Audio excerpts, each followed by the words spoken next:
Bom, gente, bom dia. A ideia é a gente falar hoje um pouco desses 50 dias pós-eleição do processo de montagem do governo, né? Sem essa coisa temos que torcer, temos que dar as mãos. Isso é uma visão política primeiro, muito hipócrita de quem fez campanha não querendo dar a mão para ninguém, falando de uma madeira de piroca, mentindo, né? Segundo, é não entender a política. A política é feita de projetos em disputa. Se eu discordo do projeto, cabe a mim criticá-lo, mas isso não me impede de fazer uma análise ponderada sobre as coisas desse governo, né? Primeiro, me desculpar pela câmera que está muito ruim. Eu estou vendo aqui, meu celular caiu no chão. Mas é bom que mantenha o modelo Mambembe. Então, primeiro, acho que desse governo, desses 50 dias, a montagem está assustadora. A gente desconfia, eu tenho algum tempo de serviço público, desconfio da capacidade desse governo de gerir a máquina pública. Porque vamos por parte, a gente sabe que nenhum presidente governa no modelo que a gente tem, de divisão de poderes, né? É um presidencialismo com muito poder, mas nenhum deles governa sem o Congresso. E o governo Bolsonaro, no primeiro momento, você olhava e dizia, ele está bem no Congresso, ele elegeu 52 deputados do partido dele, a tendência é que até ele tomar posse, muita gente vai migrar para o partido dele ou para partidos aliados. Isso não aconteceu, né? Ele continua, hoje é dia 14 de dezembro, com os mesmos 52 deputados. É muito difícil falar de migração a partido aliado, porque nenhum partido, fora aqueles nanicos que o apoiaram no começo, migraram para a sua campanha. Então o que a gente tem é uma estrutura de poder muito parecida com o que ele ganhou a eleição, o que foge um pouco da lógica que a gente está acostumado a ver em processos eleitorais de presidente, né? Seja do Fernando Henrique, seja do Lula, a vitória fez com que pessoas se aproximassem. Isso não acontece, né? E aí eu queria analisar um pouco o Congresso para a gente entender por que não acontece, né? O Congresso brasileiro, ele sempre teve uma estrutura muito parecida. Você tinha lá os capas, os caras que comandavam o processo de discussão, de direita e de esquerda, né? E um baixo clero que vota em troca de vantagem, que não tem muita questão ideológica ou de princípio. Às vezes esse baixo clero se associam por pautas, ou por interesses individuais ou por pautas coletivas menores, né? A bancada da bala, a bancada da igreja, a bancada... Com essa eleição, a antiga direita, os líderes de direita tradicional que poderiam apoiar Bolsonaro, boa parte deles saiu do jogo. Não se elegeu, não se reelegeu. A direita minguou terrivelmente, o DEM e o PSDB minguaram terrivelmente. E aqueles que sobreviveram, em sua maioria, percebem que, se aproximarem de Bolsonaro, tendem a perder seu eleitorado. O eleitorado de direita tradicional apostou nessa eleição em novos deputados com um discurso mais radical à direita que não contempla esses caras.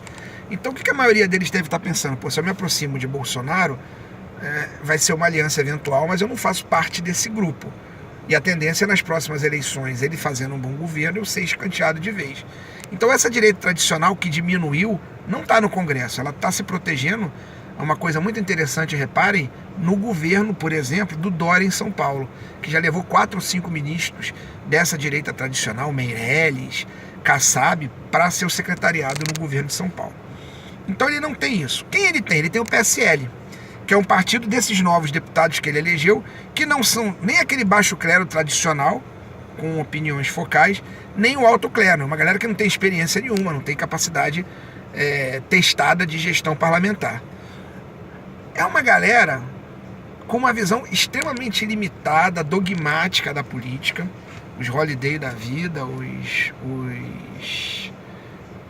mamãe falei da vida, uma galera com uma capacidade extremamente limitada. E essa galera tem um ego enorme. O baixo clero não tem ego, ele vai para onde... Essa galera tem um ego enorme. E é assustador porque eles não agem como um partido, eles são individualistas, são egocêntricos. O que faz um partido de um governo eleito? Ajuda esse governo a colocar suas pautas em questão. O parlamento não está ajudando isso. É sintomático que o PSL criou um grupo de zap entre os deputados federais, onde estava lá um dos meninos mimados do Jair, um dos filhos dele, o Eduardo e tal, chamado parlamentares do PSL, saiu na imprensa, criou num dia de manhã, no meio-dia eles estavam quebrando o pau, à tarde já tinha print divulgado para a imprensa, então os caras não agem como partido.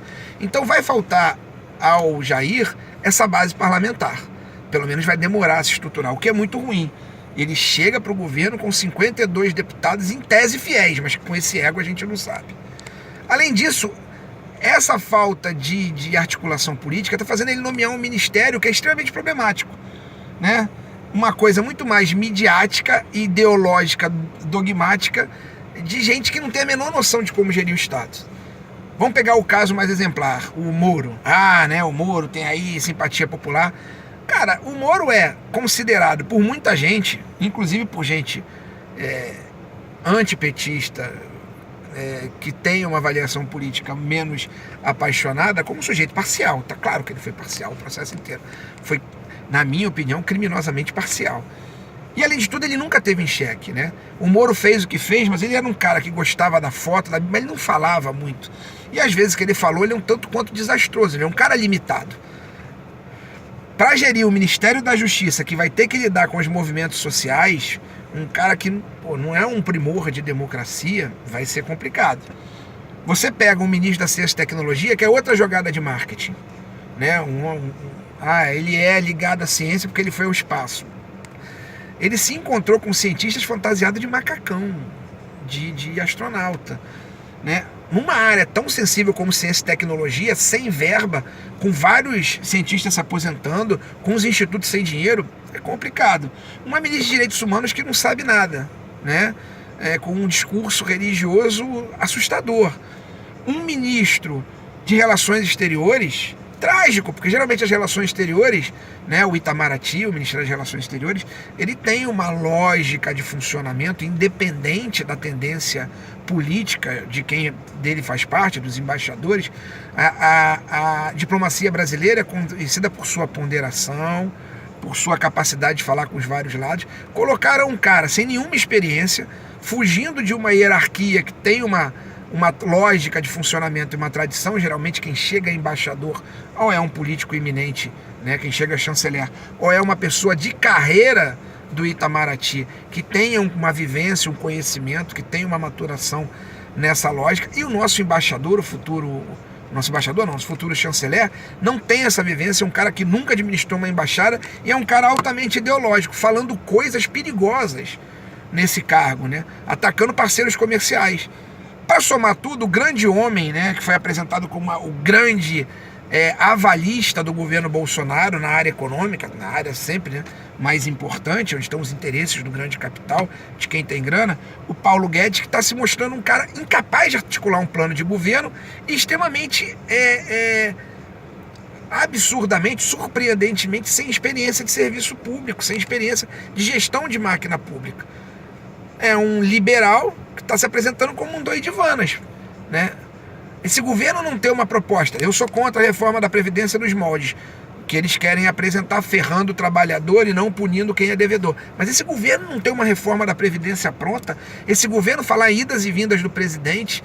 Esse governo mostrar o destempero do futuro ministro da Economia, que quando foi chamado pelo Congresso, esse Congresso que ele vai ter que dialogar, que eu falei no começo, construir uma liderança, construir o apoio. Ele é chamado para dialogar o orçamento, ele fala isso, eu vou discutir ano que vem, ignorando que orçamentos são pensados no ano anterior.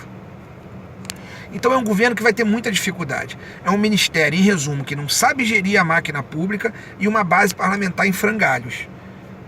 Tudo isso comandado por um presidente que cada vez que fala ou deixa de falar em situações difíceis, passa uma sensação terrível de que não sabe o que vai fazer lá. Então, não é uma questão de ter torcida, muito pelo contrário, é uma questão de temor. Eu discordo da essência, daquilo que a gente consegue perceber como essência do governo Bolsonaro. Uma essência antidemocrática, uma essência anti-direitos humanos, uma essência anti-trabalhadores. Isso eu discordo. Mas eu me assusto muito mais com a incapacidade, a aparente e cada vez mais clara incapacidade de gestão que esse governo está deixando, que esse futuro governo está deixando claro nas suas ações e nomeações.